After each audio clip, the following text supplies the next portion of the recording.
Hello everyone and welcome back guys to a brand new video where today we're here back once more with the Knowing Wheel Formula 1 podcast. Of course, as always, joined by Mr. 183. How are you getting on, Jamie? I'm good, yeah. Just got back from London from the weekend. Pretty decent stuff. Was it FA Cup you were watching? Yeah, well, National League and the FA Cup. Oh.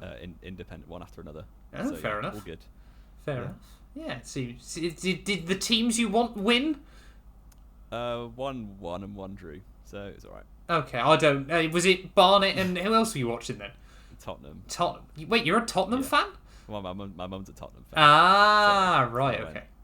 Okay, I was going to say, I didn't know you were a Tottenham... Wait, do you actually support anyone from the Premier League? No. No, okay. There we go. Well, this is a bit off topic already. You found out way more about my life than I thought I was going to share. Reveal at the start of this. But here we are to rank. This is going to be a long one. This is one of the ideas we've had about 6 months. So we're doing it, and it's ranking every driver who's raced in F1 from 2010 until present day. Yeah. So it's going to take a while. We've got a tier list. This is going to be the long haul one. But before we dive into it, though, Jamie, we have got a special announcement. You guys have been asking for it for a very, very long time now. And we're moving up in the world. The Knowing Wheel Formula 1 podcast is officially now on Spotify and should, if Apple stop messing me around, be available on Apple Podcasts very, very soon as well. So, if you want to go give it a follow on there, I would highly, highly recommend doing so. If you want to listen to this, if you're in the car or at work and can listen to podcasts at work, in the shower, yeah, if you've ever wanted to hear Jamie and my sweet voice in the shower for whatever reason, now you can. I mean, you could on YouTube anyway, just... if you had YouTube Premium, but still. But yeah, so we're now on Spotify. Like I said, I'll leave a link down in the description below. To be honest, we probably haven't picked the best video to do as a first one on Spotify, because it's quite visual. But yeah, maybe if you're on Spotify, go check out my channel, Matt212. Cheeky plug right there, getting him in nice and early. As well, as always, like I've been mentioning in a lot of videos recently, if you are interested in buying some Formula 1 merch, I've teamed up with Formula 1 as well. There'll be links down in the description below where you can buy F1 official merch as well with a small discount going on. They've still got their winter sale currently running. If you want Max Verstappen World Champion material, there's some of that. And Lewis Hamilton's special edition Abu Dhabi stuff as well. I'm almost happy they haven't sent me out anything to wear of like a Max Verstappen 2021 celebration thing. But yeah, there's a huge winter sale going on, 40% off available on lots of lines as well. So yeah, get him before it runs out. But yeah, Jamie then. Today, 72 drivers to get through. This is probably going to be the longest podcast we've ever done. I think our record is about an hour and 10 minutes, I want to say. Yeah. So... we were saying 1 minute a driver seems reasonable. That would be about that length. Some of them are going to smash through. Others are going to be a bit more difficult, aren't they? And I would sort of like... because again, I understand that quite a few of you guys are fairly new Formula 1 fans as well. There's going to be a lot of knowledge in this video. Whether it's from Jamie or me, there are a lot of stories and weird facts going on during this one. So, if you're a big Formula 1 fan, then there's going to be a lot to get through today. Now... are we going to do this alphabetically? Or are we going to do this a bit randomly? Or what are we thinking, Jamie? I think do it just as they come. They're set in alphabetical order by first names at the minute. So yeah, I reckon just do it as they come. This is going to be an absolute journey. Right. Well, I mean, you guys will be able to tell if you have a look down below how long this is going to be. We could be saying this in its 20 minutes when Jamie and I just rattle through them all. We're about 4 minutes in and we've not even started. Exactly. So I doubt that. Exactly. Or it's going to be 6 days worth of content. But yeah. The podcast will be cancelled or delayed because we're still doing this one. So, quickly as well, actually, before we start, Jamie, we have to specify as well, because there are going to be a few glaring examples later on in this video. This is solely based... are we doing it solely based between 2010 and current? Yeah. Yeah. So, we're taking into account drivers' performances from 2010 until now. Which only in Formula 1. There's one incredibly obvious one that is going to look awful. Yes, yeah. So. We'll get to them about halfway through, there or thereabouts, won't we? But yeah, so it is solely based on their Formula 1 career as well. I mean, I'm going through the Manor and the HRT and like the Caterham archives. There's a lot of decent Formula E drivers in there. But yeah, we're solely basing it on their F1 careers. So, without further ado then, Jamie, Adrian Sutil up first. He's probably... He's very, very hard to judge, I would say. Like, already, I think he was, in F1, 09 to 2014? Because he had that year in Sauber where it was alright. Wasn't he in Spiker in 07? Oh, yeah, 07. Wow. Yeah, back in the day. He was always a decent driver, but he was sort of like the prelude to Hulkenberg, wasn't he? He was Hulkenberg before Hulkenberg made it cool. Yeah. So he never got a podium. He got a couple of fourth places, I think. Yeah, he was decent. I think mid is a fairly good place to start. We've got 7 tiers for anyone listening.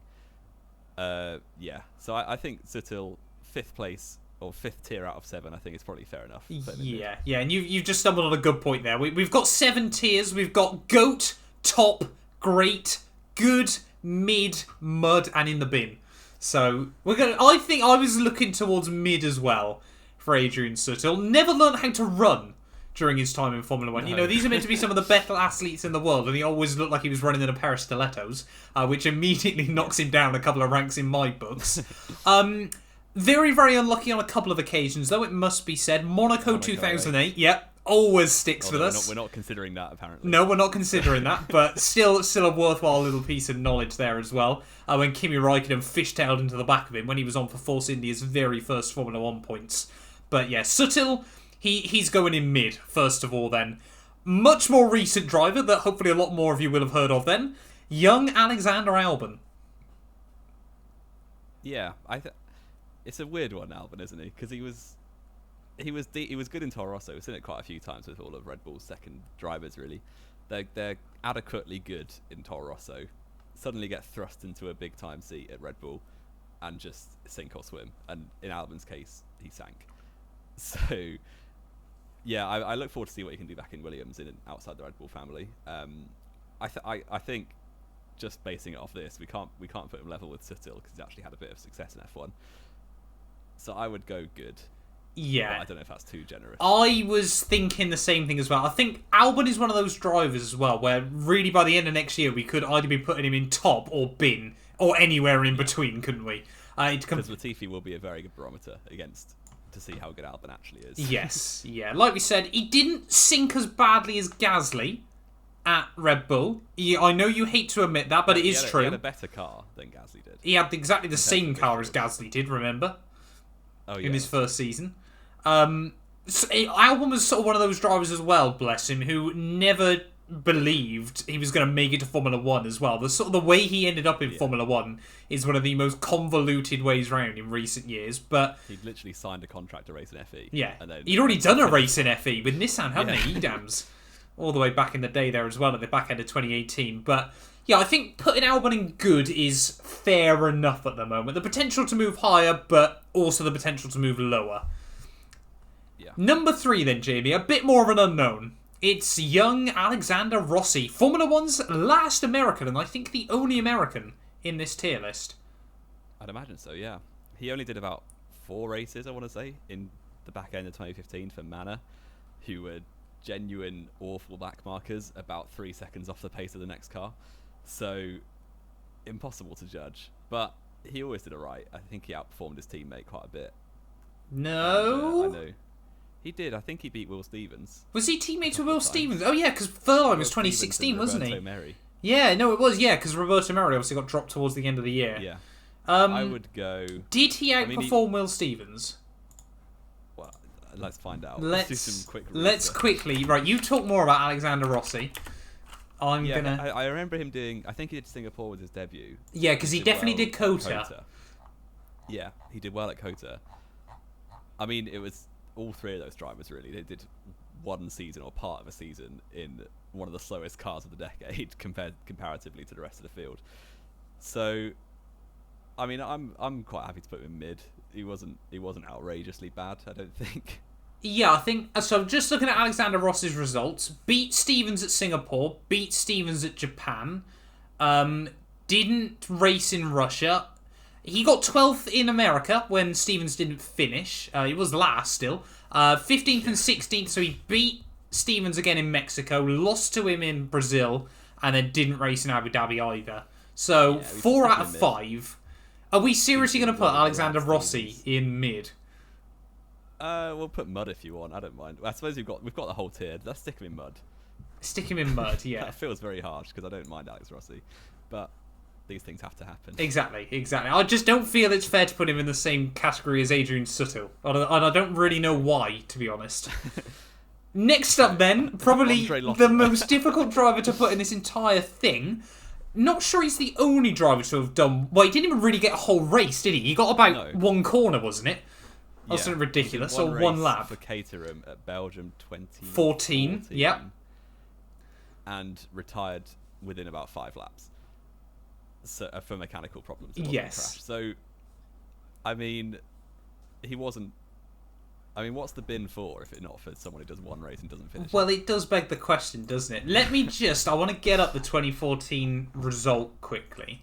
I want to see where he was in qualifying, because that will completely dictate where we put him. He didn't beat Guido van der Garde because he went through to Q2 that weekend, I remember. Oh, yeah, because he got, fastest in FP1, didn't he? Yeah, P1 in Q1. Yeah. Oh, God, where have I gone? I've gone to just the Belgian Grand Prix rather than the 2014 Belgian Grand Prix. You know how this was going to be a minute per driver? Yeah, it's not. Oh. Right, I've got it. He qualified. How have you just found it so quick? Are you on F1's website? 21st.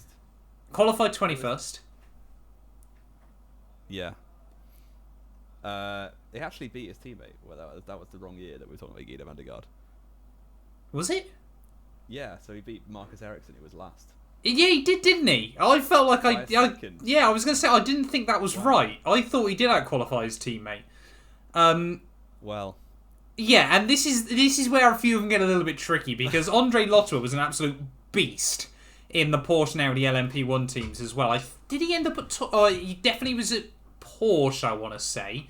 I can't remember whether he went to Audi or whether it was Toyota. Oh, no, he has raced for Audi.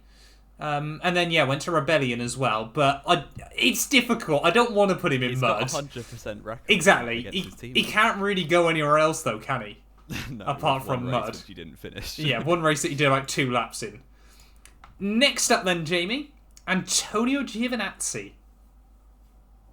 I mean, I think he's outstayed his time in F1, really. He's obviously an inoffensive driver to the grid, but he's just not very good. No, exactly. I would stick mud. I think Sutton's better than Giovanazzi. Yes, yeah, this was the thing. Well, like we mentioned at the end of the year, all these people suddenly so sad that Gio's not getting a seat next year. Like, what's he done to earn it? Never very good against, let's be fair, Kimi Raikkonen that had all but given up. And still couldn't do much against him. Showed flashes, but I mean, so did Andre Lotto, and we've put him in the bin. Simple as that. Brendan Hartley then next, Jamie. A very not a polarizing character, because that's definitely not the right term, but No. one of the unluckiest drivers of modern Formula One. I'd argue. Very unlucky. He was incredibly unlucky to one full season in 2018 with Toro With Rosso. 4 races at the back end of the year before, or 3 races, wasn't it? That was such a weird time. That was a very strange time to be a Toro Rosso. It was. He was unlucky because he got so many technical retirements, but also he was never in good positions when retiring. No. So he missed out a couple of times when he could have built up momentum. Yeah, but Gasly in AlphaTauri is just odd. Yeah. He just becomes prime. I think Brendan, in his F1 career, can't go any higher than mud because he wasn't anything special. Yeah, I hate to agree with you there, because I did really like him, and again, another very good LMP1 driver, but yeah, unlucky, wrong place at the wrong time a lot of the time, but sometimes, if you end up in the wrong place, you end up in the mud. Yeah. Or the bin. Or the bin. Right. Next up then, Jamie. One we couldn't recognise at first. One of the most hyped up F1 drivers of recent times. His uncle, the legendary Ayrton Senna, said, "If you think I'm good, you should see my nephew." Watch out, my nephew. He also could have been a world champion. Yep. Had Braun given him the drive, which was very close. Braun picked him up over Rubens Barrichello, which would have been absolute insanity for your rookie year. Yeah. He would have definitely won races and finished 2nd or 3rd. Would he have definitely won races? I think Bruno, he's a decent driver. Rubens Barrichello, won 2 races that year, was it? 2 races. Actually, yeah, maybe not then. And they weren't really by a huge... Well, Monza wasn't by a huge amount, was it, over JB? And Valencia was because Hamilton messed up his start. Yeah, I'm not convinced he would have definitely won a race. But even so, could have been a very good start to his career. But he ended up getting passed around a lot between, HRT. He had a very odd time in Formula 1, didn't he? He was at Lotus for a bit. Yeah, and Williams. And Williams for a full 2 seasons, maybe. No, 1 season, 2012, wasn't it? And then disappeared off the face of the earth. Went to Formula E. Yeah. So I think mid's fair enough. He did decent at Williams. I think he almost beat Maldonado over the season at 2012, despite Maldonado fluking 25 points. Yeah, I think mid's fair enough. Never got on the podium. But was inoffensive, decent. Replaced Heidfeld mid-season. Yeah, but that was controversial, wasn't it? Because Heidfeld had been outperforming Petrov all year. Petrov. Yeah, that was rubbish. Yeah. And I rate Heidfeld as well, so that felt very robbery. I don't know how I feel about that. I'm going to put him in mid for now, yeah. I don't know whether... The problem is with Bruno Senna, isn't it? There was so much hype for him to live up to Ayrton's legacy that he was always going to be a disappointment. A bit like Mick Schumacher will be. But we'll get on to that. Probably, yeah. But, on the other hand, yeah, he wasn't as bad, I think, as some people remember. No. Right, we've got a couple of better, more recent drivers than Jamie. Next up, then, we've got both Ferrari boys. Charles Leclerc and Carlos Sainz. I think Carlos has to go at least in great. I think great is pretty much tailor-made for Carlos Sainz right now. He has been phenomenal. Has a very, very good last year. Often runs pretty good performances. I think Landon Norris has touched on it recently, hasn't he? Sort of saying, a lot of people now sort of realise why Lando was in the shadow at McLaren because they're now seeing how insane Carlos was and it just went under the radar. Yeah. Potential to be a proper top talent if Ferrari will let him. For sure. Yeah, it depends on the politics at Ferrari if they end up with a championship winning car. But I think, he's been passed around an awful lot, had to adapt to a lot of different cars in his short career so far. And he really has. He's never gone anywhere and flopped at all. No, that's very true. Would have pretty much been on par, albeit with obviously a 17-year-old Max Verstappen, but was very, very unlucky that year and could have... He was right on the pace with him as well. Really, it's only him and Ricardo that can claim that about. But yeah, Carlos Sainz... Yet to win a race, obviously. Yep, still yet to win a race. Has got an insane next season. Podium record without actually being on the podium as well. Yeah.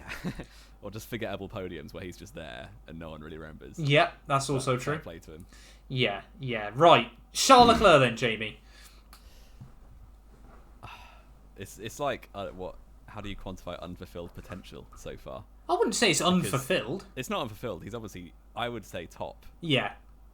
Because he will be. The next decade or the current decade will, make him go up in our estimations. But he's already had a very good career so far. Absolutely trounced Marcus Ericsson in Sauber 18. And then has done trounced Sebastian Vettel for 2 years at Ferrari. And then he's done adequately this year against Sainz. Got quite unlucky this year. Yeah, I know a lot of people have given us stick for that recently as well, haven't they? But yeah, we can both agree Charles Leclerc should have scored more than Carlos Sainz. And when you consider how much we've hyped up Carlos Sainz's season, I think, putting Charles Leclerc... He could have been great, but he's definitely top potential, isn't he? At the very least. Yeah, for sure. For sure. Right. Not Richard for sure. Next up, Charles Pic. He's not in F1. Charles Pic he was, to say one of these drivers who never broke out of the back marker teams, I think he was one of the better ones, to be fair. Sorry. Let me just clear my throat real quick. Because he did 2012 was at Caterham. Yep. No, he wasn't. He was at Virgin Racing / Marussia / whatever they're called. And did all right against Glock, who was a decent midfield driver in his day. Had all but given up. Yeah. After 3 years of trailing around at the back. And then went to Caterham the year after and did decently against whoever his teammate was, Van der Gaard. Yep. I believe. Who everyone likes to hype up Van der Gaard because he used to have a bit of fun on Twitter when he just wasn't that good. And he wasn't that funny either. That is also true, yeah. He drove a Formula 1 car about as well as he made tweets. Yeah, basically. So I think he can't break any higher than mud, but I wouldn't want to put him in the bin. Are we saying he's worse than Bruno Senna, are we? I think so.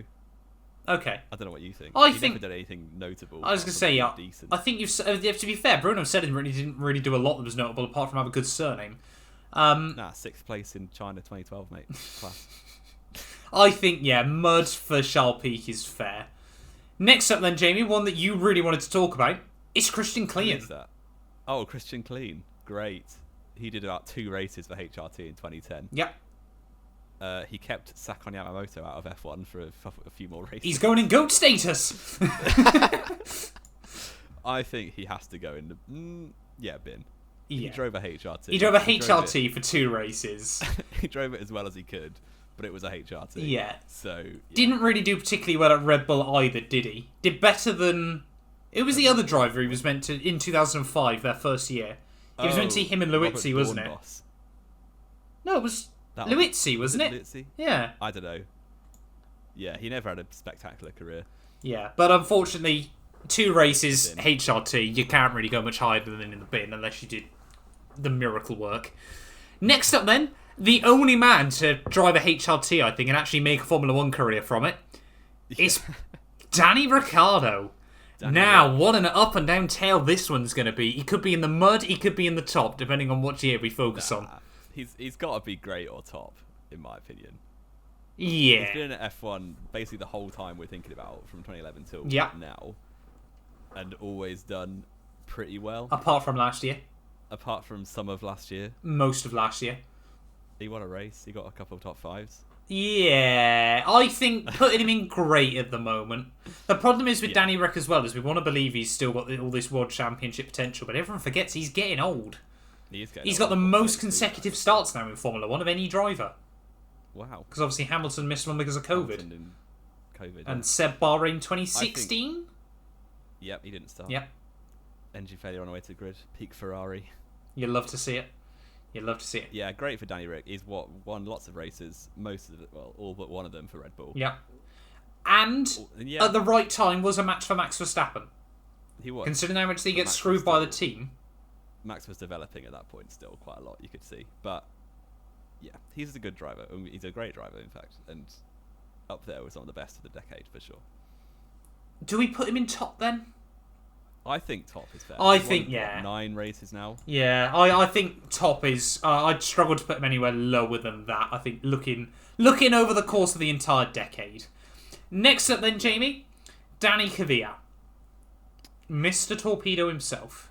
I would put him with Albon in good, because that's what he was. He basically matched Albon point for point when they were teammates. Yeah. Got a couple podiums, quite luckily. Yeah. I think that's pretty much spot on, isn't it? Yeah, he was pretty much about as level on Albon. Unlike Albon, though, he's had his wife nicked, his baby nicked, and most of his Formula 1 cars by Max Verstappen. That's true. It's, peak time for Danny Kvyat. Yeah, Charles peak time for Danny Kvyat, but yeah. Would I want to see him back in Formula 1?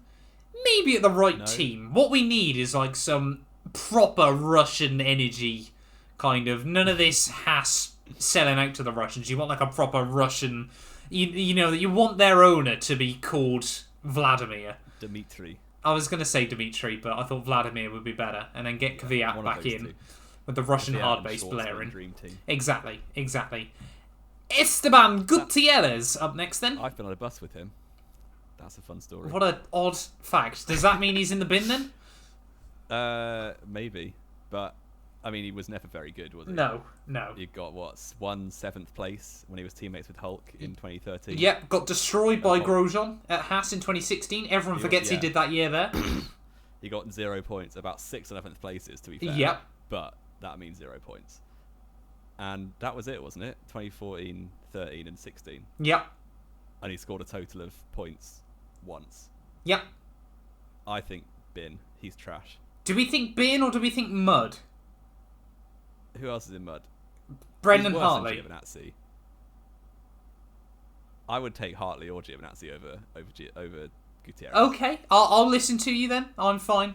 I will put... I rate him because he Are we seriously putting Esteban Gutierrez, who had 3 years in Formula 1, up below Alex Rossi? Actually, yeah, put him with Rossi in mud. It just gets very complicated very quickly, doesn't it? Right. Next up then, one of the only other men that made it out of Manor Russia alive is Esteban Ocon. Race winner, Esteban Ocon. Yeah, wow, that shouldn't have happened. I think... I know that people rate Ocon, and I'm a Gasly fan, so I don't automatically, but I would go for good. I know he's won a race, and Carlos hasn't, but Carlos Sainz is obviously better than Ocon, come on. Yes, yeah. He held his own against Perez for a couple... Was it one or 2 years? Yeah, year and a half, wasn't it? No, it was only two full years. 2 full years, wasn't it? Yeah, sorry, yeah. Yeah, before he got replaced by Daddy's Cash. I think he's been, like, not great since leaving Force India / Racing Point. Apart from that race win, which came about incredibly luckily. Yeah. So I think good. I think good, again, is a fair... I'm going to put him above Albon and Kvyat. But I think good is definitely a fair place for Esteban Ocon. Potential to be great as well, I think it's safe to say. And there was a lot of talk around him potentially being great in the past. Like we said, his years at Racing Point were phenomenally good. The only time we've sort of seen Sergio Perez completely rattled. But, yeah, I think Ocon... Do I want to put him at the bottom of great? No. No, okay. Okay. Right, next up then. If we'd asked this question at the start of the 2010s, he'd be right up there in top. But unfortunately, it's Felipe Massa. Oh, yeah. Unfortunately, that accident basically... I don't know, he never came back the same. No. Did he? He was capable. I think good or great. One of those two. I don't mind. He got a pole position in a year that Mercedes should have got every pole position. Yep, mainly because Mercedes turned their engines down too much, but that's still a pole position. He should have. He was in F1 for ages. He only retired in 17, didn't he? Yeah, well, he retired twice, didn't he? Yeah, for longevity, give Massa a bit of great. I think, yeah, it would be unfair to put him any lower than that. Sensibly, you know, I wouldn't put Massa on the same level as Albon and Kvyat. No, that's by true. any means. Right, up next then, the only man that could get his breakthrough result in Formula 1 and also mean he no longer has a drive in Formula 1 is Felipe Massa. P5 on debut in a Sauber, what a guy. Sauber that year was pretty good. Sauber was pretty Wasn't good. Ericsson 6th just behind him? Ericsson was 8th. Oh, okay. And he also, there were about 11 finishers. And there were about 15 starters, but we ignore that. Massa, he's got to go in mid, hasn't he? He was fairly consistent point scorer in 15 when the car was okay. 16, he wasn't. Like, obviously the car was trash. And worse than Manor. Manor. For him, it was. Unfortunately for Massa, he had a seat lined up for 2017 at Manor, and then by scoring 9th place in Brazil for Sauber, he made Manor not be on the grid anymore. So, didn't have a seat ever again. Yeah, Felipe Massa, he was kind of meant to be like the new Brazilian after Massa, wasn't he? And he just never quite lived up to the hype.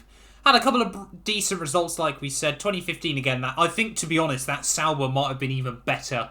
And just obviously neither driver was particularly brilliant.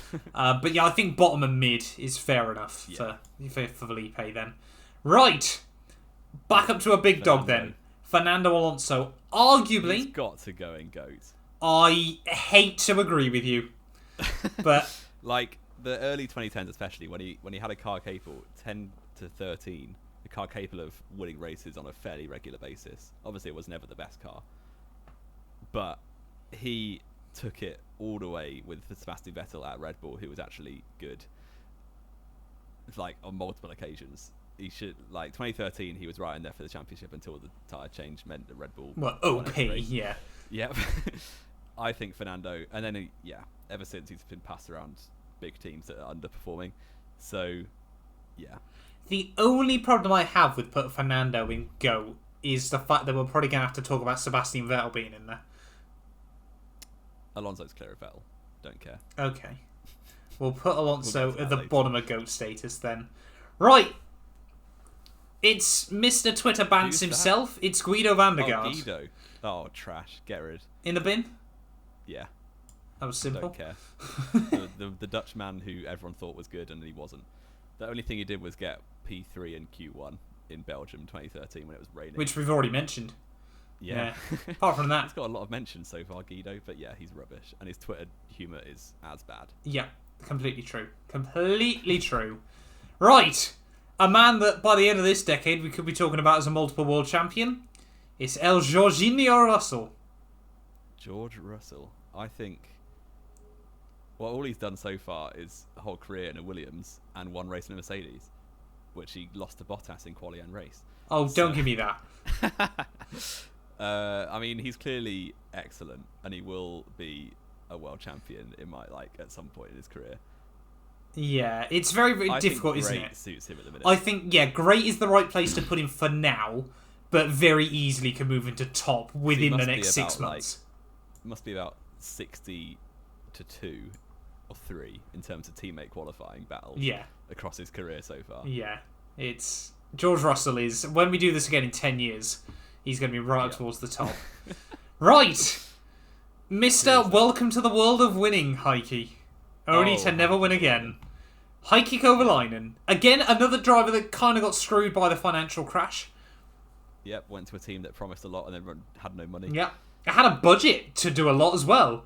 According to AWS, the 7th fastest qualifier of all time? Yeah, the 7th fastest Formula 1 driver of all time, Heikki Kovalainen. And boy, do I believe that. I think mid at most. He was good in his debut year at Renault, but we're not considering that in 07. Nope. He was pretty average, below average at McLaren with Hamilton as teammate, although the 09 car especially was rubbish. The 08 car probably, he won one race in it, and that was with a last lap engine failure for the actual leader and a puncture in the first half of the race for the other actual leader. So, yeah, I think mid. Heikki was decent, but never... Top of mid? Do we say he's better than Sutton? Well, he won a race. Yeah, go for it. Top of mid. That might be the lowest race winner we ever have race winner. On this list. Right. Again, another man that's only ever done one Formula 1 Grand Prix is Jack Aitken. Get rid. Get rid? Rubbish. You're honestly going to say that after his Spa crash this year? No, that's really... Yeah. Twitter loves him, and I don't know why. Yeah. He's terrible. He's not a particularly brilliant F2 driver. No. He's been there about 5 years. Yeah. He did one race in F1 and screwed the guy he replaced out of a win. Yep. I think, we can't really put Alex Aitken. Alex Aitken. I said that on an F1 2019 video. I remember that. That absolutely popped off, and I still get comments about it to this day. Yeah, I think Jack Aitken made the same mistake again. Yeah, I know. Jack Aitken, bin, I think is fair enough. Right, one of the weirdest careers for any Formula 1 driver than Jamie is Jaime Alguersuari time. I think he's great. I mean, I don't actually know him, but in terms of my like of a driver, might be because we share a name. You don't even share a name. His is spelled wrong. We're close enough. Share a name. I think he was one-time youngest ever driver in F1. He was, 18 when he first started, wasn't he? Unlucky to get binned from Toro Rosso, I think, because in 2011 he was very good in a car that was trash. Yeah, because he finished second. No, it was Jean-Eric Vergne that did better than someone the next year and got dropped, wasn't it? Yeah. So Vergne replaced him, and who else replaced him? Ricardo. Yes, yeah. Yeah, so it was a bit unlucky there. Buemi and Alguersuari was better than Buemi, and I don't care. And he's gone on to be a mint DJ. He was he was already a practicing DJ beforehand. Yeah. Got into karting quite late on, from what I've read.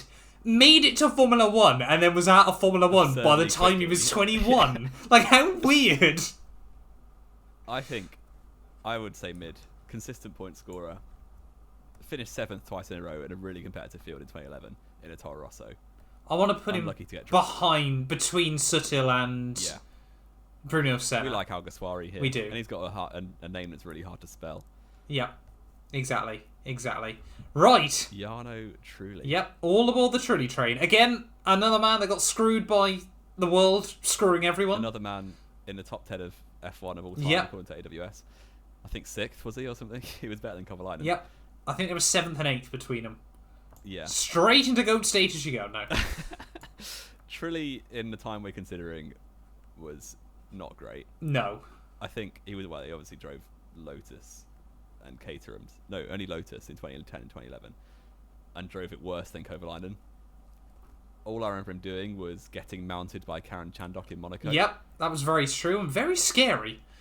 Yeah, and almost did a roadblock, but lucky not to end the race.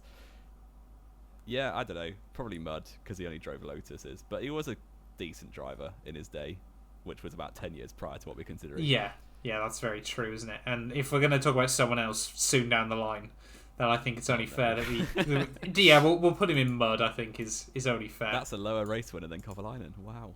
Yeah, he did win races, didn't he? Monaco 2004, only one. Was it only that one, was it? Yeah, he was the only other winner in like the first 14 when, races when Schumacher and Montoya crashed. Was it Alonso or Montoya? Montoya. Took out Schumacher. Yeah, Montoya. Right, next up then, you can't see his face. Someone who's not got a head. It's Jean-Eric Verne. Julian Palmer. No, it's not. It's Jean-Eric Verne. It is. Yeah. I thought it was a Renault suit, sorry. Jean-Eric Verne, incredibly unlucky to get dropped. Yep.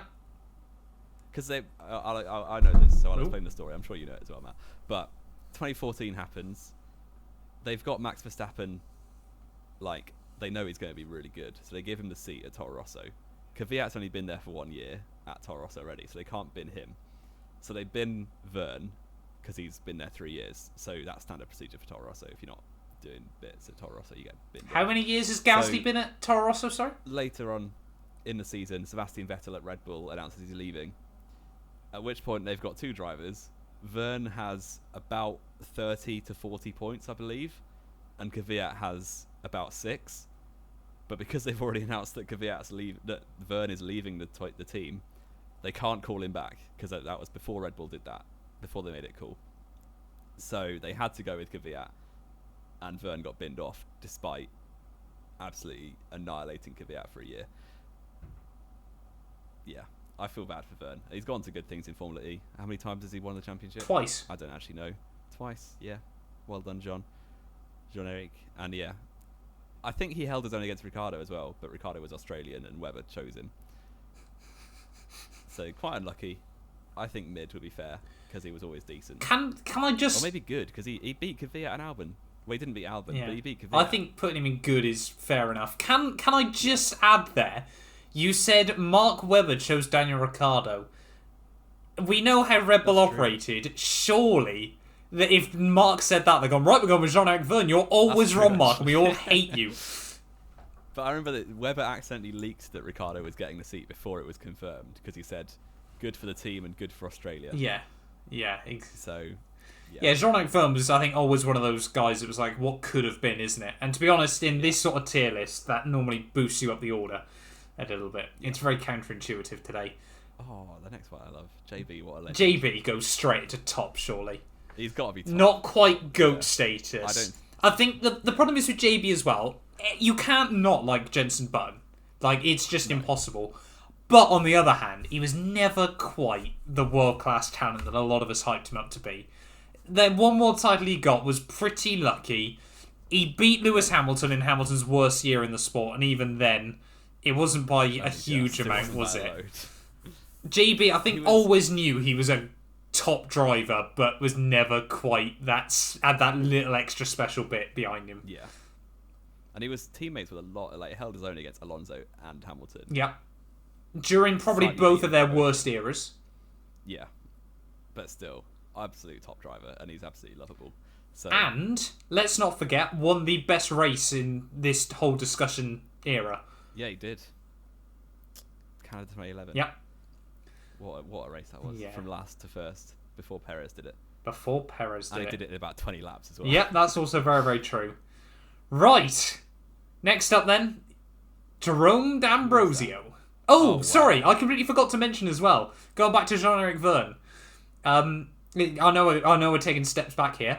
As well, it's special little shout out to Jean-Eric Verne. Because he was still a reserve driver in 2015, it also meant that Max Verstappen had to run his VES for 2 years. Because he couldn't have the name yet. That's why whenever you watch back, I got really confused watching back the Mexican Grand Prix from 2016. That must have been a fun evening. 2016, Mexico. It was a good race. Yeah, it was. The end was good. Yeah. Hamilton should have got a penalty for turn 1. No. No, he shouldn't have done, but it's funny. Yeah, he's VES because Verne took his 3-letter initial. Exactly. So fun little F1 factoid for you. Jerome D'Ambrosio then, Jamie. He was rubbish, wasn't he? He was. I don't remember anything he did. Yeah. He was what, Mana or Mauritius / Virgin for 1 year? Yep. 2011. And then replaced Grosjean when he got banned. Yep. And did nothing. At Monza. And did absolutely nothing. So is he in the bin or is he in the mud? He lost quite comfortably to Glock, so get him in the bin. Get him in the bin. I think we just need to move Albon just a bit further down. Oh no, we're putting Andre Lotto at the top of the bin. I'm not having anything else there. And Van der Gaard's gone to the worst driver of the generation. Right. On to our second GOAT then of the race. Over a decade.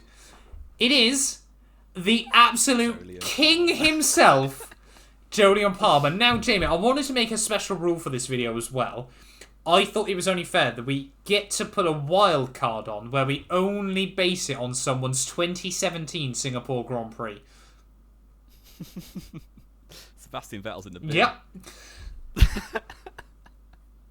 No, stick him at most mid. I'll allow it. You're allowed. Okay, I'm putting him in the mid. If you're letting him there, I thought he was going straight in the mud. Well, he was trash, wasn't he? Yeah. He's your trash. I'm not sure how I feel putting him ahead of Jarno Trulli, but I'm going to be honest. I'm putting him in mud. Yeah. I love Julian. He's a brilliant analyst as well. He's great now, yeah. But he got 1 point to Magnussen's 7. He was a bit egg in a Formula 1 car. And hasn't it been more recently confirmed that Renault were going to be disappointed by Magnussen if he wasn't a second a lap faster than Julian or something mad? Magnussen's autobiography, the person who did the English wild, isn't it? Points was amazing, yeah. Yeah. Oh, Palmer not great. Julian, I loved you, mate, but you weren't great in a Formula 1 car. No. Right. On to a bit more of a somber tone then, Jamie. Yeah. This one definitely missed potential. Yeah. For sure. Could have done a whole lot more. Jules Bianchi. Would have been in a Ferrari one day, I'm fairly certain. Yeah, we could have potentially seen a Charles Leclerc, Jules Bianchi Ferrari lineup. I am inclined to go with great. Well, he scored points in an awful, awful manner. Yep. In Monaco. Manner's first points. Yeah, and only one of 2 ever. And the second time was a much more competitive car. And it was a better result. Yeah, it was actually 9th, wasn't it? Yep, 9th versus 10th. Yeah, great. He was obviously a top talent. He would have been out of that Marussia before long. Yes, yeah, I think we might have seen Kimi retire a couple of years earlier, or at the very least he would have gone to a midfield team. Alpha/Sauber, whatever, a bit earlier. Yeah, or at least they would have tried to put him somewhere. I think, Jules Bianchi, we could easily sort of be describing him in the same sort of capacity as we do as Carlos Sainz, wouldn't we? Yeah. Right. Kamui Kobayashi. Cult hero, Kamui Kobayashi. An icon. He was never that good, but he had a wild race in him. Yeah. Like, Suzuka 2010 was unbelievable. In an era where no one overtook anyone. And he just overtook about 10 cars at one corner. And got a podium. No, that was 2012, wasn't it? A couple of years later, yeah. Yeah. But that Sauber was very good. Sauber's last podium still. Is it right? Yeah. Oh, it must be. Yeah, that's mad, isn't it? Did Perez not get one a couple of races after? No, Perez didn't score any points after he was announced at McLaren. Right. That's a fun fact. That's insane, isn't it? Yeah, 10 years ago. They're getting one this year with Guan Yu Zhou, though, so it's calm. But he's got to go... He's got to be good, surely. Again, good's fair enough. Right at the bottom of good. He was a bit of a maniac behind the wheel at times, but it was why you loved him. And he was one of those odd drivers as well. Yeah. Definitely Racy held off Button for like way too long. And then overtook him in Abu Dhabi one weekend later. Yeah, the race later. Yeah. Which was insane.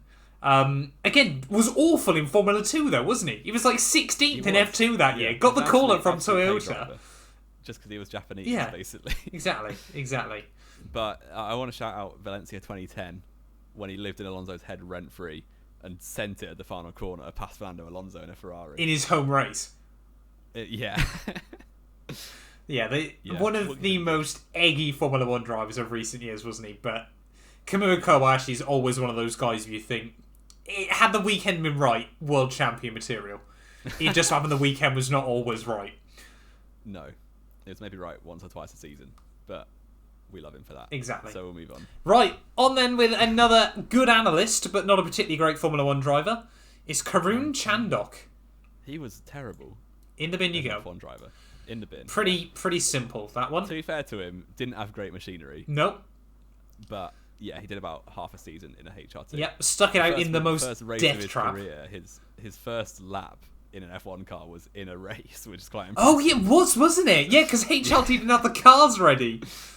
Yeah, they couldn't get the car working for more than a lap through practice or quali. So it's But they were still building it, weren't they, in free practice? What an insane time that was. Early 2010s was so odd. I tell you what, like, so, can you imagine if Twitter was around then, going, "You can't put them out on the track, it's not ready." It's about 8 seconds off the pace. Yeah, and people would still be gutted when Karoon Chandok got dropped. Imagine the Twitter melts now. Deserved better. Exactly. Right, Kevin Magnussen. Yes, he was always underrated. I found. I think he was quite arrogant because he always said. I mean, he's very fearless. I think if you can understand one thing, he would always send it. He was the epitome if you no longer go for a gap, wasn't he? Yeah. Quite dangerous towards the end of his career, I find. Yep, definitely didn't care. He was never that good, but his attitude and his take on racing, I found quite refreshing. Refreshing, I think is the wrong word. Very stressful. It was stressful, and definitely stressful for other drivers. Suzuka 2018 always sticks for me. Yeah, when he just weaved on Leclerc on a straight when he's right behind him. That was clever. Yeah. Yeah, he beat Grosjean quite comfortably when they were teammates. He did okay against Button. Was unfortunate to get dropped because they signed Alonso for some weird reason. Yeah. I think good. Because he got a podium. I was going to say, I don't really feel he deserves to be lower than Kamui Kobayashi. No. I think, good is fair enough for he must K-Mag. have. He's got the equal best ever result on your debut. He's got the most points scored on... No, not the best ever result on a Formula 1 debut. Apart from the first ever race. No. 1968 or 1970, I want to say, a Ferrari driver did one race for him and won the first one he did. Wow. Can't remember who he was, though. I didn't think anyone won on debut. Yep. I thought it was Villeneuve. I'm pretty certain he did. There was one Ferrari driver that won on their very first Grand Prix. And I want to say either 68 or 70. Giancarlo Baghetti. Yep. Wow. Fair play. Yep. That's what the things you didn't know about F1 series does for Mac. Exactly. And yeah, K-Mag, the most points ever scored on a Formula 1 debut weekend. Wow, yeah, 18 points. 18 points. Fair play. And it was the best result he ever got. Yeah, he peaked very early in his He career. did. Right. Kimi Raikkonen, a man that if we'd done this for the 2000s to the 2010s would have probably been up in GOAT status. Didn't race the first 2 years of the new decade. And when he came back... Only won 3 races. The whole time. Was a bit unlucky, though, and played the second driver role pretty well. He has to go in great, at least. I think great is fair enough for Kimi Raikkonen. Maybe not top. I think over the course of this time period we're considering, Ricardo probably has been better. Yes, yeah. So we'll stick him in great. Right. But obviously, over the whole of his career, absolute legend. Yeah, absolute legend overall. And again, it's going to be weird not seeing Kimi in Formula 1 now, isn't it? For good. Yeah. Until he's back in 2 years. Yeah. Robin Raikkonen debut in a couple of years. Yep. You know it. Up the boys. Right. That's Stroll, Jamie. Oh, Lance. He's got to be mid. He's got to be mid, so surely. Difficult to judge, isn't he?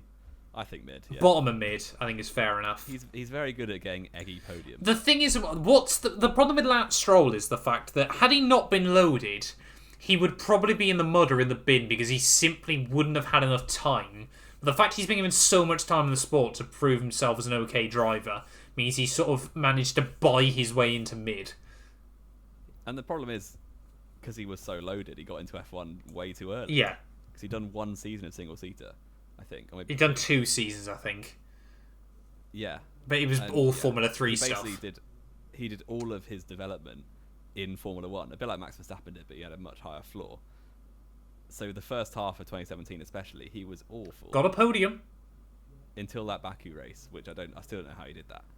He could have had P2, couldn't he, with Bottas got him at the line? Yeah. Yeah. Yeah, mid for Stroll seems fair. Absolute wacky race merchant. Every time one happens, he just gets a podium. Yeah, and has no spatial awareness. Most of the time, has no qualifying pace either. That's also true. Right, Landon Norris then, Jamie. Oh, is he in top or is he in great? I wouldn't say top yet. I'm looking at this going, is Charles Leclerc a bit too high up in top? No, Charles Leclerc's a race winner. We'll leave him there. Yeah, I think... He's a multiple race winner. Yeah, that's also... Well, illegal engine, but still. Yeah, Landon Norris is surely in great at the very Surely least. in great. He's come of age very much this past season, 2021. And I think a lot of people podiums. forget, of course, came into F1 very, very young with a big team like McLaren. Yeah, and held his own. He got a bit beaten by Sainz, but Sainz was a very talented driver. A lot of people just didn't realise. Yeah. Yeah. And matched him on qualifying over the year. Beat him in qualifying 11-10, didn't he? In the end. Yeah, it was actually. So yeah, Lando ain't great. Very fair. Very good driver. Yes. Will probably be a champion one day. Exactly. Right. Next up then. Oh, this will be easy. The man that's dominated this era of Formula 1. Whole time period. Yep.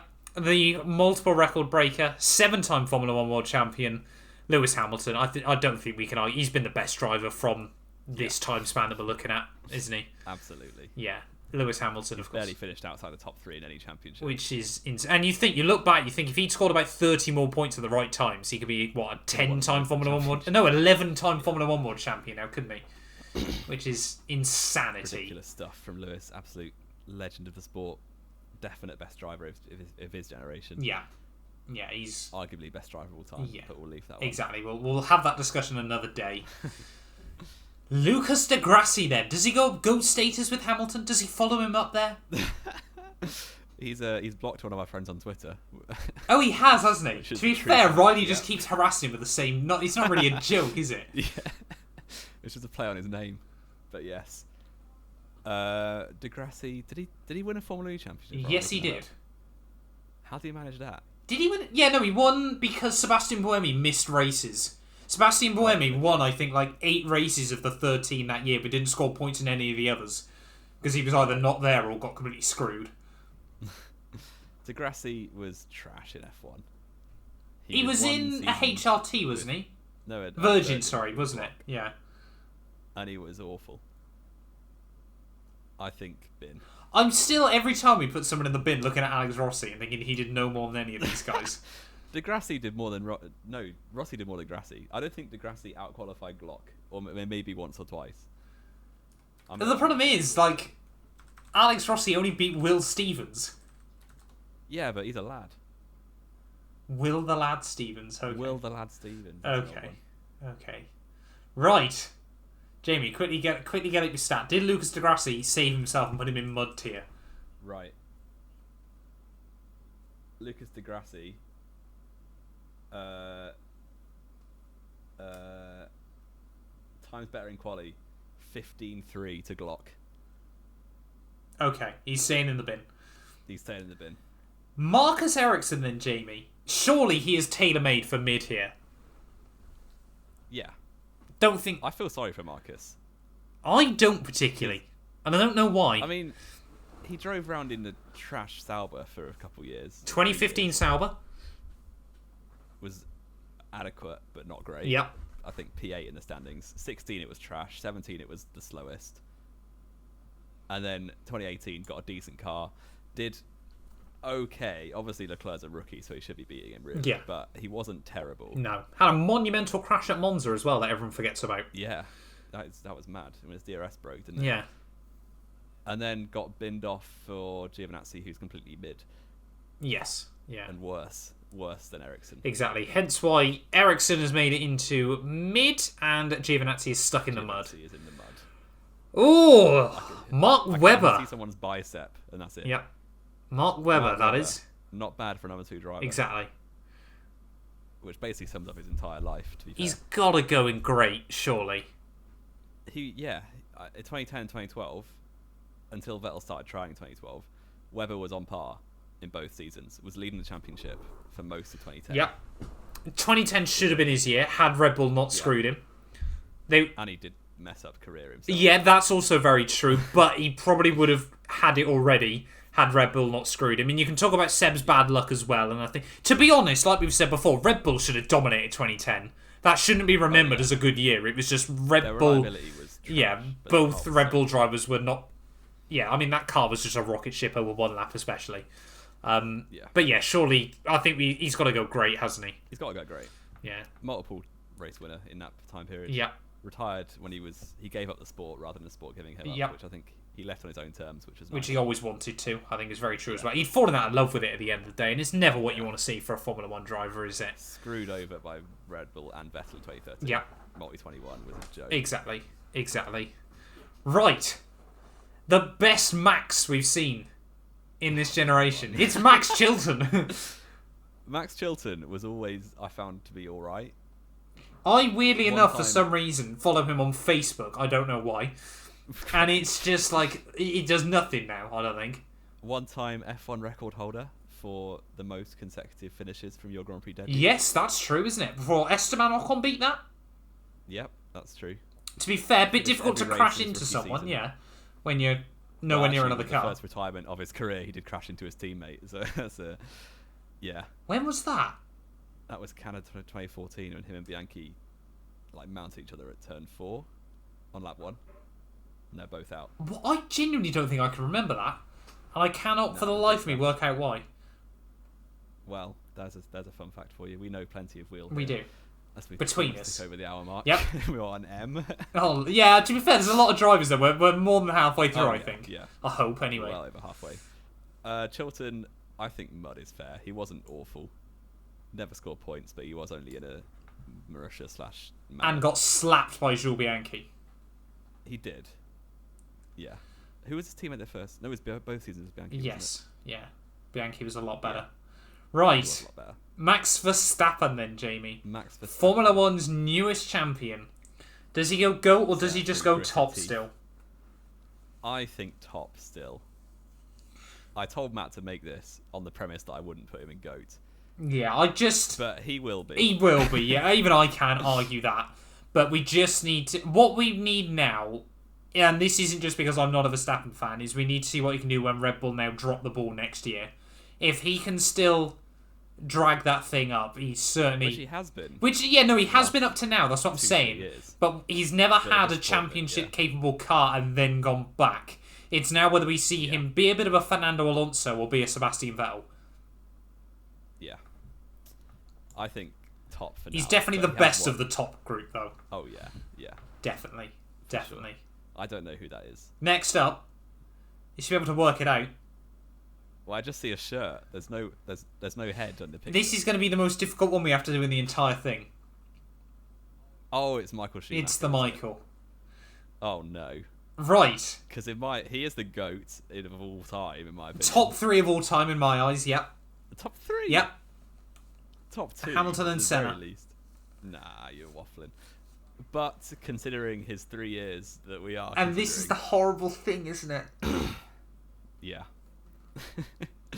He got beaten by Rosberg handedly every year. Yeah, and it's a bit difficult to judge because there's like a Formula 1 rookie coming in their 40s. And again... He was 41. We cannot stress enough here. We both believe Michael Schumacher would be in GOAT status had this been any other decade that he'd raced. But the fact he just spent a lot of the time, let's be fair, crashing into the back of people because he was a bit old and didn't realise they were slowing down, which we never saw from Kimi Raikkonen, apart from Portugal this year. Apart from in Portugal when he drove, and Austria this year when he drove into Vettel. Oh yes, that one was odd as well, wasn't it? But Schumacher has to go good at most. Yeah. Does he have to go good or can we... Yeah, no. I cannot believe we're going to put Michael Schumacher on a tier list with Alex Albon. Can we Kobayashi? Oh dear, what are we doing? I think, Jamie, we have to put him at the bottom of great. I will not be able to allow myself to sleep at night putting Michael Schumacher in the same tier as Esteban Ocon and Alex Albon. And we're calling this the Knowing Wheel podcast. And he got a podium in Valencia. And should have got pole at Monaco. Got a pole at Monaco. Yeah. I think... In a car that wasn't really capable of it. Yeah. I think putting him in great. But only for this decade or era. 3 years. Any earlier, you'd be at the top, no questions asked. Absolutely. Right, next up then, it's his son, young Michael Schumacher. I mean, he's been alright so far. Yeah, very, very difficult to judge, isn't he? I think mid is quite well suited. He's definitely not mudded. I think mid is fair enough as well. Whereabouts in mid do we rank him? Do we think he's the best of those mid? No. No? Okay. I mean, Alguersuari's in there. What a guy. Around Stroll. Around region. We're saying Mick Schumacher is Stroll levels of Formula 1. right now, I think he's got potential. Yeah, he could easily make it up into sort of great or top, couldn't he? Yeah. I think. I don't know who that next person is either. That is Narain Karthikeyan. Narain Karthikeyan. The man himself. Straight in the bin? Lowest ever Formula 1 finish. 24th place. 24th place, Valencia, 2011. Finish in 24th. Yep. But if it rained a bit more in Malaysia 2012, he would have got half a point in a HRT. Through pure luck. Yeah. Because HRT just didn't pit. Button and Vettel that race. Yep. I think bin. He's got to go in the bin, surely. Yeah. He was not great at all. That's Nicholas Latifi. That is Nicholas Latifi. What a guy, crashing to give Verstappen the championship. Straight in the bin? I mean, he's clearly at most mid. Yeah, he's somewhere between... I think, more recently he's been doing pretty well as well. Has had a tough competition with George Russell. I think mid is fair enough. Yeah, it'll be interesting. I'm very curious to see how it goes with Albon next year. Yes, yeah, that is very, very true. Right, can you guess who the next one is? Oh, it's Nick Heidfeld. It is Nick Heidfeld. Again, I love Nick Heidfeld. Financial crash screwed him. I don't know what. I have a soft spot for Germans who should have done better in their careers. There's quite a lot of them, isn't there? It's very odd. Heidfeld, I mean, for the time we're considering, he did a few races in a Sauber in 2010, which was trash. Did pretty well. Yep. Scored points on a fairly regular basis to say he got drafted in last minute to replace Pedro De La Rosa. Yep. And then, like we said, got screwed at Renault. Yeah. He was doing really well at Renault, outperforming Petrov, got a podium in Malaysia. And yeah, just got screwed, basically, because he was doing better than his teammate with a lot more bad luck. And then they dropped him for Bruno Senna. I think good. He scored a podium. Yeah. In this time frame. He scored a lot of podiums throughout his career. Most podiums in F1 without a race win. Yep. Yeah, I think good is completely fair. I love Nick Heidfeld. He also has drip on Instagram now. Does he? Yes. I haven't seen this. That's one for me to check out. He's an absolute baller with his sneakers and trainers. Oh, so. Fair enough. Fair enough. Then I'll have to check that out. Next one. Yeah, another soft spot that I have. Yep, Nico Hülkenberg. I mean, I'm going to be honest. He's got to go good with Heidfeld, He's surely. Got to go good. Yeah, he's basically just Heidfeld from 5 years later with some lag, isn't he? Yeah. But absolutely unfulfilled potential. At his peak, I put him on a level with drivers like Perez. Yep. But he just didn't have quite longevity. He underperformed a little bit towards the end of Ricardo, got unlucky, and that Renault was trash. And then Ricardo is a quality driver. Yep, and his returns in 2020 weren't... He did pretty well. Yeah, he did pretty well just given the circumstances, I think. Yeah, I think... P3 on the grid in the 70th anniversary Grand Prix. Yep. F1 started in 2000 apparently. What's that? I told him I said the 20th anniversary Grand Prix. Yeah, we've been around. I've been alive for every Formula 1 Grand Prix, fun fact. Yeah, I think Hülkenberg though was always a what if, wasn't he? Yeah, I absolutely love him. What a legend. He's in my background. Right. Yeah. But other Nico. That's fair enough. Oh. He's got to go the top of top. You're saying he's better than Max Verstappen? Arguably, yes, for the time we're considering. I'm happy to put him between Verstappen and Button. Okay. I think. The only man to have beaten 2 7-time world champions. One of them was a pensioner, and the other had arguably his unluckiest season ever. And was not on it that year. He underperformed. He was not with it that year. And he still almost beat Rosberg. Yeah. But Rosberg, quality driver. He's what Bottas should have been. Yeah. And he was doing bits for Mercedes the whole time. He got, I think, 4 podiums in 2010, which the car was not that capable of podiums. Yeah, and I think this is the thing, isn't it? Won their first race in China 2012. Steered Mercedes through their early years. Yeah. Yeah, very, very good. We love Nico. He's also in my background. Yeah, good driver, top driver. Probably, yeah, I'll accept lower than Verstappen, but I love both of them. That's fair enough. Fair enough. Right, keeping it up with the Knicks then. This one's not German, though. Nikita Mazzapin. He's got to go mud or bin. I think top of the bin. Because he's categorically been worse than Mick Schumacher. Yes. For the whole time. Yeah. Yeah. Top. He could go on to some alright things. I still, every time I put someone in the bin, look at Alexander Rossi. Alex Rossi's a legend. We allow him. Oh, dearie me. But yeah, Nikita Mazzapin, though, hasn't really delivered in the one season he's been there. Never out-qualified a teammate. Never out-qualified anyone in Formula 1. Did he not out-qualify Mick once? Well, apart from races when Nick stacked it before. Oh, yeah. So he never actually beat... Never actually out-qualified another car on raw pace. So he's staying in the bin for now. Right, next up then, arguably in my eyes, the man that deserves so much more from his Formula 1 career. He was so unlucky in Formula 1. He was incredibly unlucky. A Mercedes complete mismanagement of his career. Yeah. Because he was a Mercedes young driver. Yep. Quality in the manner in 2016. Yep. Like, score points in probably a car that was nowhere near capable of it. And then got shipped off to Sauber, another car which was not capable of score points, and he got 5 points in it, including an 8th at Spain. Made one of my first ever popular videos as well. Oh, yeah. All the way back. Yeah, I had someone a couple of weeks back say they want me to do more videos like that again. I didn't find it very funny at the time, but I also didn't like you very much at the time. So. Feelings have never changed.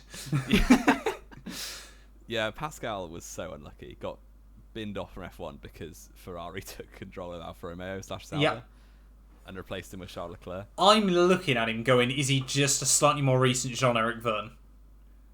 Basically. I think he's got to go good, hasn't he? He was my teammate in my most popular YouTube video of all time. He creates bangers for us, doesn't he? Pascal Wehrlein. Fair play to the man. Fair play to him. But yeah, I think if another cult hero. If I was starting a Formula 1 team, Pascal Wehrlein would definitely be someone I'd be looking at trying to get in at the moment. He must still be quite young as well. Yeah, I think he's only, 26, 27? Yeah. Back there? Right. It's Lord Pastor Maldonado time. Pastor Maldonado. He could literally swing from great to bin, couldn't he? Yeah. He was in the Lotus in 14-15. Dreadful. But he has that one race which he can fall back on, where he won in a Williams that was about the 8th fastest car. Yeah, with traction control. And then they burnt the factory down. And then they burnt it down.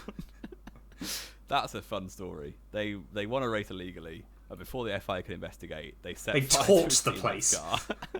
With probably PDVSA petrol, I would have thought. Yeah. Only got to F1 because of Venezuelan money. Yep. He's basically done what the Venezuelan economy's done as well.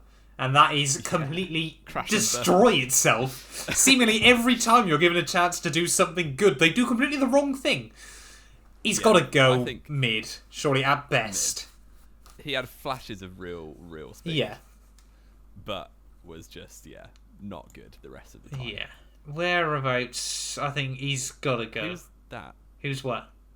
The one in the suit again. That's Felipe Massa. Okay, yeah. Around that level, I think is fair enough. Right! Yeah. A man that was pretty hated in his Formula 1 career, and hated now he's not in the Formula 1 car either. It's Paul di Resta. For his F1 career, I kind of rate Paul di Resta. Weirdly enough, Paul di Resta is one of those odd drivers where he's remembered for being not very good in a Formula 1 car. You look at the data and think he did a lot better, and then you dive deeper into the data and realise he wasn't actually that good again. He wasn't great, but he deserved more time than he got. Completely flopped in the back end of 2013. To be fair, yeah. He was awful later on in 2013, and that's why he didn't get a seat. First half of 13, he was quality. He got P4 in Bahrain, should have been a podium really. And then I think he got 4th. If you can't perform under pressure. Yeah, and he was basically told mid-season, you're fighting for your seat. Yeah. He completely flopped. And to be fair, he was trounced by Hülkenberg in 2012. And let's not forget as well, very, very biased. Oh, he's an awful pundit. Yeah. And he got all the British media bias as well when he was actually driving. Yeah. Are we going did adequately in the Hungarian Grand Prix in 2017 when he replaced Felipe Massa? Yeah, that's also true. Everyone always forgets he did one race in 2017. Was it one or was it two? It was one. It was just the one, wasn't it? Yeah. Cause I think mud. He's on a level with Julian Palmer. Yeah, that's... No, he's not. He scored points so regularly for 3 years. Give him mid. Oh, okay. Okay, Paul di Resta in mid. Right! It's another HLT, man. No, he did Sauber. Did he do Sauber as well? 2010? Yeah, he did, didn't he? I've completely forgot about that. It was rubbish. Yeah. Sauber in 2010. And then did HRT in 2012, wasn't it? And competed in the best race of all time when Perez was feeling ill.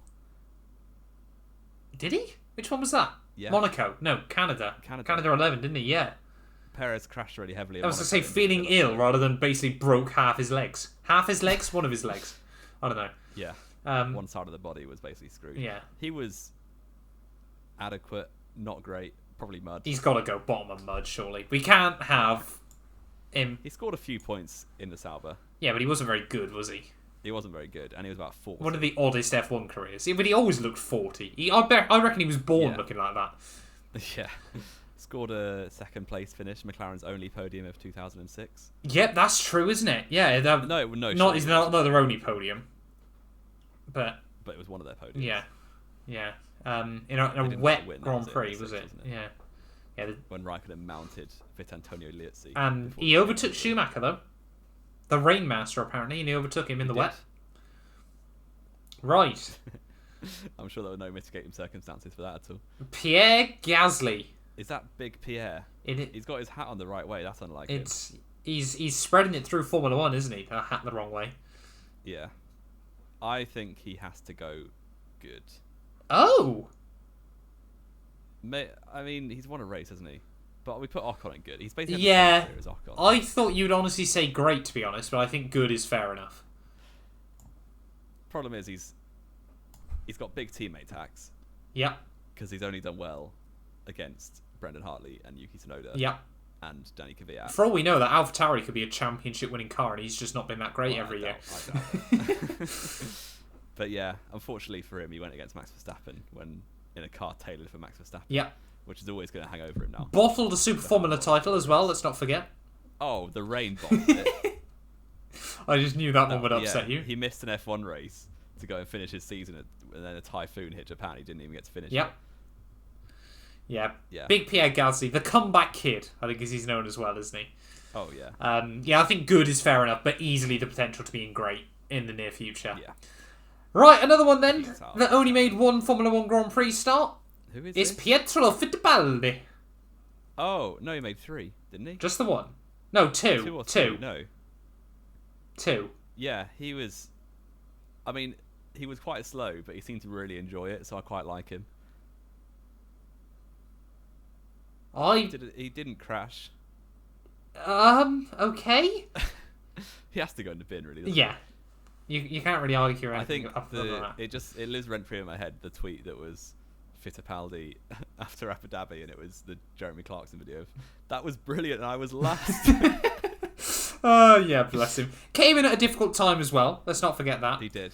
But Haas was awful. Yeah, not as bad as the Williams, and he was worse than the Williams, I think, wasn't he? Yeah, he was. But yeah, of course, came up very short notice and didn't stack it, which is more than Jack Aitken can say, sorry. Yeah. Right. Is that Rio? It's Rio Harriento, another cult icon, straight in the bin. Winner of Driver of the Day on debut, but F1 disqualified it because of all the Indonesians that were voting. Yep. Indonesia. No one knows about that. That's one for an F1 iceberg video, I reckon. That is. He got the first ever Driver of the Day, and then F1 took it off him because it was like 98%. 90-odd% voted Rio Harriento because you had 250 million Indonesians. That's what gave all the Dutch people the idea for Max Verstappen. You know, Australia 2016 is one of the most watched races of all time. Well, on YouTube, yeah, because of... No. Well, on YouTube and also in real time. It's mad, isn't it? And Rio Harriento, though, let's not talk about all these cult hero type things. He was awful. He was dreadful. He was useless in a Formula 1 car. He was also used as F2. He finished like 18th every year and then just had... But he was sponsored by Sean Gallale's dad, wasn't he? Yeah. And he made it to Formula 1 and Sean Gallale didn't. He was so bad that even despite having millions of fans from Indonesia, still got replacement season. Yep. Yeah, you gotta love Rio Harriento, but love him in the bin.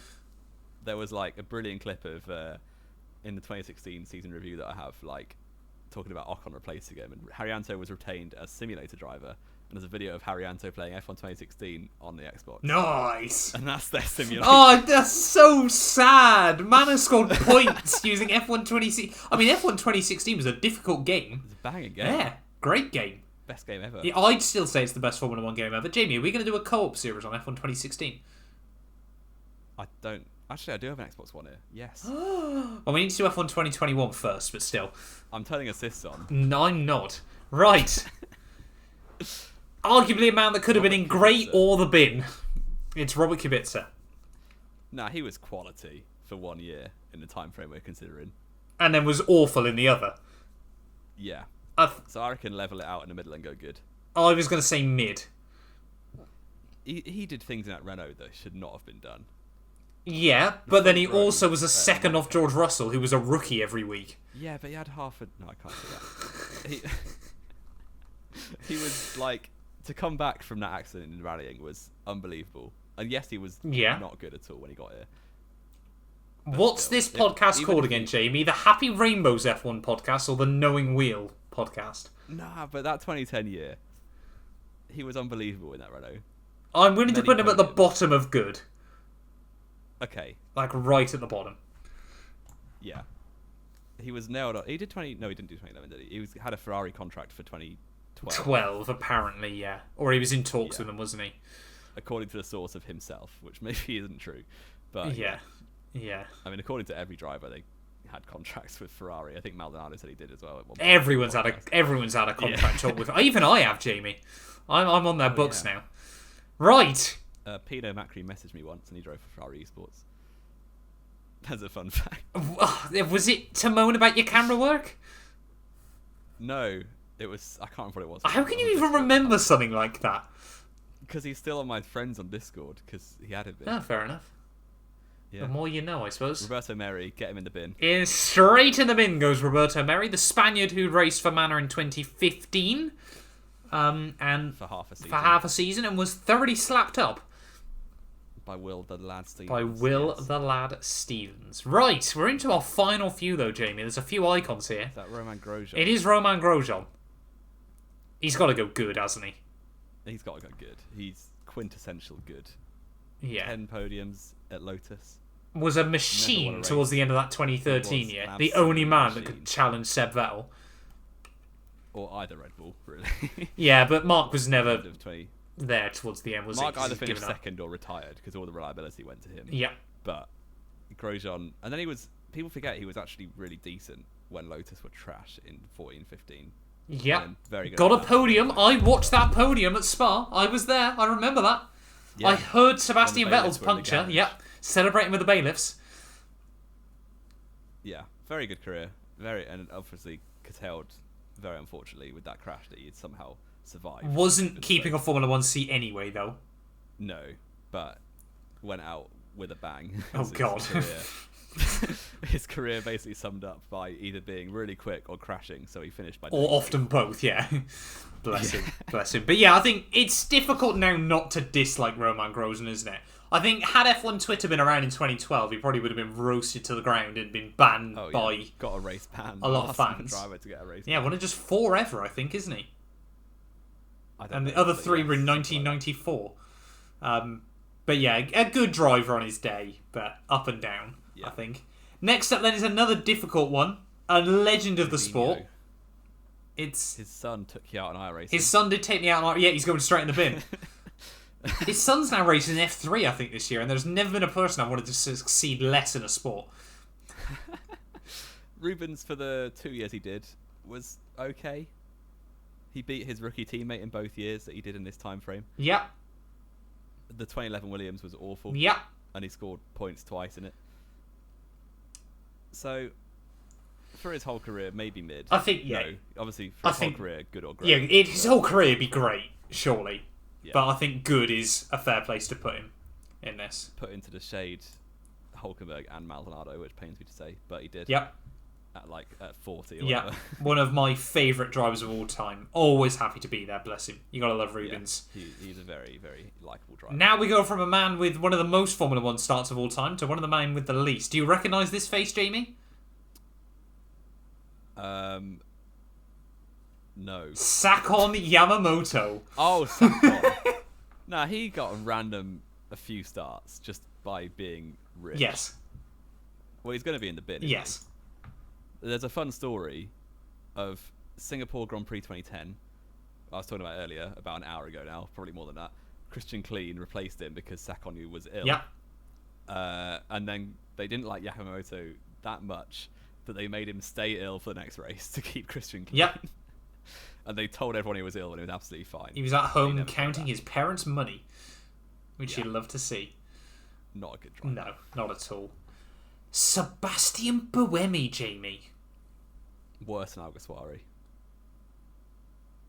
That was the only driver he ever went up against, apart from Bourdais. What do you I'm think? trying to think. I was thinking more towards Jean-Eric Verne levels, but when we're only talking Formula 1, yeah, I think you're absolutely right, aren't you? And he was on par with Alguersuari, but I prefer Alguersuari because he's got my name. Yeah, Buemi as well was one of those drivers that, for quite a while after he left Formula 1, was arguably one of the best drivers in the world that wasn't in a Formula 1 car. When he was destroying Formula E and also dominating with Toyota at Le Mans. But, Formula 1 again, he was just never quite... Where's Alguersuari? Alguersuari is right next to him. Alright, yeah, that's fair. Right, well, the tier list is all filling up, so we're going to have to start scrolling a bit. We've not got many left. We've only got a few left. Oh. We go on to one of the most controversial ones of this. Sebastian Vettel, who for the first 4 years was obviously the best. Yep. I mean, yeah, probably. On his, the Red Bull days, he was unstoppable. 9 wins in a row is unprecedented. Yep. But then he then he had a trash year when the hybrids came in. He's just never been able to drive a car with a turbocharger. Exactly. Or a rear diffuser. And 2015 he was good, 2016 he was bad again, 2017 he was good until he drove it to Hamilton. 2018 he was pretty bad. 2019 he was okay. No, he wasn't brilliant, but he wasn't bad in 2018. 2018, yeah, he was consistent, but then started spinning when they put an upgrade on that made the car worse. Yes, yeah. He's obviously going to be top at least. But I don't think I could put him I feel uncomfortable putting him in GOAT, but then I sort of look at the success he's had against Alonso. Yeah, but he had a much, much better car for both the big years than Alonso did. Yeah, I don't know. We're going to get so much hate for this, but he's still spinning now as well. This is the problem, isn't it? And he's not even beating Lance Stroll when he's a 4-time champ, and he's not even past his prime. He's like 33. 35? He's still performing at top level. Is he 35? 34, 35, isn't he? That being said, let's also give Seb a bit of praise here. Never known a Formula 1 driver who loves the sport as much as Seb. Oh, yeah. He has come... Grill the grid with Seb. Unbelievable. Yeah, but... And I can understand why a lot of people do love him, but... Yeah, for sure. And he does great things for the world and the sport generally, but I don't think we can... Best of top, I think, is fair. Yeah. It's fair. Up until the end of 2013, he was the hottest commodity. The best. But has just never then quite been able to regain that fire. Is that Sergey Sorokino? It is Sergey Sorokino. He was unlucky. Yep. Completely agree with you. Because he had 1 year in a back marker Williams. Well, a car that was falling to the back, wasn't it? Rather quickly by 2018. No, it was the slowest. Oh, yeah, it was the slowest in 2018, wasn't it? Yeah. And he did okay against Stroll. Yeah. And then got replaced by a pensioner. Yep. Or a young man. A pensioner. Depending on which way you look at it. I think Mud would be fair. I don't want to put Sorokino in. No, he definitely doesn't deserve the bin. He had a pretty good Monaco Grand Prix as well that year, didn't he? And he scored points at Monza. Yep. When? Because someone got disqualified. I can't remember who. Yeah, no idea. No idea off the top of my head. Yeah. Sergey Sorokino again. Could have had more time in Formula 1, but you wouldn't argue he absolutely deserved it either. No, he didn't. He wasn't great, but he wasn't awful. Sergio Perez then, Jamie. I mean, for longevity and success that he's getting now, he has to go with Hulkenberg, annoyingly. I'd argue he's in great. I think he's in great as well. Race winner. One. Only... I might get this stat wrong. I believe it's only he and Ricardo have won races for more than one team. For 2 different teams. That's absolutely spot on. Yeah, which is really impressive when he's only driven for 2 teams and one of them was Force India. So, yeah, I think Perez has to go in great. Came really in useful for Red Bull this year. They found a decent second driver finally for Verstappen. Yep. And yeah, many podiums, most successful Mexican of all time. Yep. Up until basically 2018, I had him on a level with Hulkenberg. Like, I think Hulk was unlucky in their time as teammates, but Perez has gone on to really good things, and Hulk has been binned off from the sport, unfortunately. So, yeah, great is fair enough. Yeah, and I think with Sergio, isn't it? He's always going to deliver a fair amount in a Formula 1 car as well. And he's a god on tyres. Yes, yeah. Yeah, Sergio Perez, one of I think, our personal highlights of it'll always be Sergio Perez will be one of those drivers when we sit down and talk about Formula 1 to our kids in 30 years. You'll suddenly just remember Sergio and just think of those really brilliant races out of nowhere. And no one in 20 years' time will think Sergio was any good, but will remember what kind of a driver he really was. He's a bit like Clay Regazzoni. He is a bit like Clay Regazzoni, I suppose. Yeah, or Jochen Mass, going back further. What, the only posthumous Formula 1 world champion? No. That was Jochen Rindt, wasn't it? Sorry. Right. That's not a wheel knowledge. That is not a wheel knowledge, no. I got Jochen right, though. Yeah. Stoffel Van Dorn. Oh, Stoffel. He was unfortunate. He was also terrible. Alonso.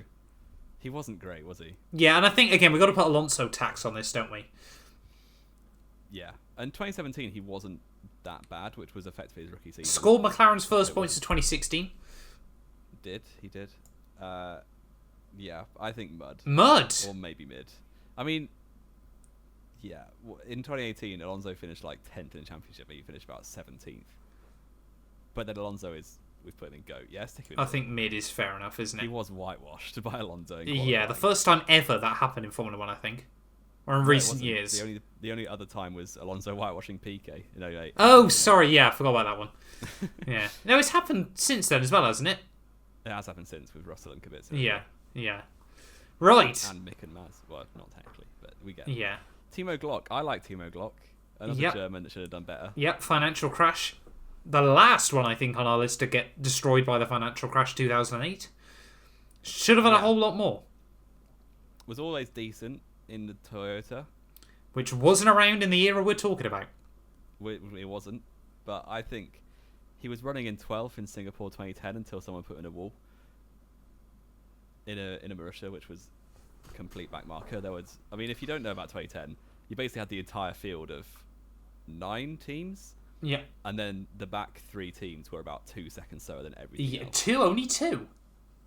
About 2 Williams sometimes fell back towards them, didn't they, as well? El Toro Rosso, yeah, they were not great that year.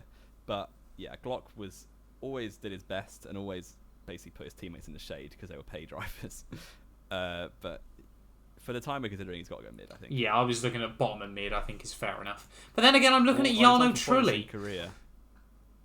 Trulli was worse than Glock in that time. Okay. Valtteri Bottas. The most difficult driver to work out what he's going to do on a weekend. Sometimes, especially on a Saturday, he's one of statistically the best ever because he can match Hamilton. And on a Sunday, he can match Hamilton if Hamilton was on a push bike. Yeah, he looks like he belongs in F3 with sort of his racecraft. Yeah. I think good, to be fair. Yeah. Because I don't think he's great, but he was doing bits in that Williams, so much so that Mercedes gave him a seat. Top of good? Yeah. Because he's won, 10? 9 or 10 Grand Prix, isn't it? Yeah. Yeah, it's so difficult with Bottas as well, because again, the thing is, you wonder if he'd stayed at Williams or gone to, like, Racing Point or something. We could be talking about him being a great driver, but the fact he went to Mercedes and just hasn't delivered. Well, he'd be one of those midfield drivers that you think could have done way more. Yeah, but instead he's one of those unfortunately for him, front-runner drivers who went to the top. who ended up doing way less, isn't he? Best year at Mercedes was his first, but there's still hope that he could move towards great if he has a strong year with Alpha. I think is fair. And he'll do well for that team because he's very knowledgeable. Here we go then. The only man in the Formula 1 paddock to have their girlfriend preferences being look like Eric Boulier. That's definitely not been said before. Vitaly Petrov. I mean, he cost Alonso a world championship. Basically only remembered for that and flying at Malaysia. And one race later than that, costing Alonso the championship, he scored a podium from 6th on the grid. He had one of the best starts I've ever seen at Formula 1 as well, at Australia when it was pouring rain. Australia. 18th to like 10th 11th or in 10th. one lap. Yeah, in about 4 corners, wasn't it? Yeah. He made up like 5 ridiculous. places off the start in a gap that was barely wide enough for the car. How he managed that. Seriously, if you're still listening to this an hour and a half in, you clearly haven't got much better to do. Congratulations. Go and watch the Australian GP start from Vitaly Petrov. Just search it on YouTube. It's brilliant. In 2010. 2010, yeah. I mean, I don't think they're going to show another one. Unbelievable. No, that's true. I think he would be mid. Yeah, he can't go any higher than mid. Though we've just hyped him up so much, and we're still like, yeah, he was mid He at was best. put absolutely in the shade by Kubica in 2010. Yeah, somehow kept hold Very of his lucky seat. to retain his seat. And yeah, 2011 he was better, but the car was also way better. Yeah, And then he was shipped off to Caterham. yeah.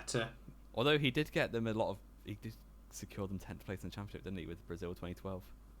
Yes, yeah, that's very true. Doesn't make him move But up he any higher than doesn't mid. make him not mid. The Antonio Final Luizzi. 3. For the time frame we're considering, he did a rubbish season at Force India and got trounced by Sutton. He drove a HRT and killed 4 people at Turn 1 at Monza. That, to be fair, I don't think was entirely his fault, though, was it? No, it was. He drove on the grass and lost it. I thought he had brake failure for some reason. No. He lost it before the break. Oh, straight in the bin then? Yeah, he's Okay, rubbish. Get simple. Right, your favourite man of this year, then? Oh, Will the Lad I never Stevens. thought I'm in having big he's not 2022 going I'd be in the talking about Will the Lad Stevens. bin. He's not going in the bin. He's got to go in the mud, though, surely. Yeah. He's one of those drivers that I just like. Was he? No, because he was So he can go worse in than the mud. Alex Rossi, wasn't he? Arguably, but he was better than Roberto Merri. He also lives in Grosjean's head rent-free. Do you remember that Saki radio message he gave in Canada? No. When Grosjean was lapping him, Grosjean turned across him and then took his front wing off and gave himself a puncture. And Grosjean was like, "No, he hit me." And Stevens was like, "Where's he want me to go? I can't disappear." And he was talking like a chav, and I love it. That's just such an obscure story. Yeah, Will the Lad Stevens, Yeah. though, I think definitely goes at the bottom of mud. I think that's fair enough. Yeah.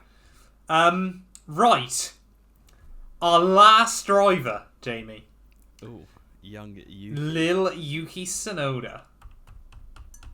Yeah, he's not been great at his first season. We haven't really left a spectacular one to talk about last, have we? He's got to be mid. Yeah, he's with Mick Schumacher. Yeah. They're quite unimpressive rookies this year, Yeah. and they'll be way better next year, obviously. So there we go. Can you fit it on one slide? Just Yeah. about. It's an hour and a half, 72 drivers, I reckon we did it right. but there. we That's not have bad. decided once and for all, Sakon Yamamoto is the worst driver to race in Formula 1 since 2010. That's probably fair. I think that's completely fair.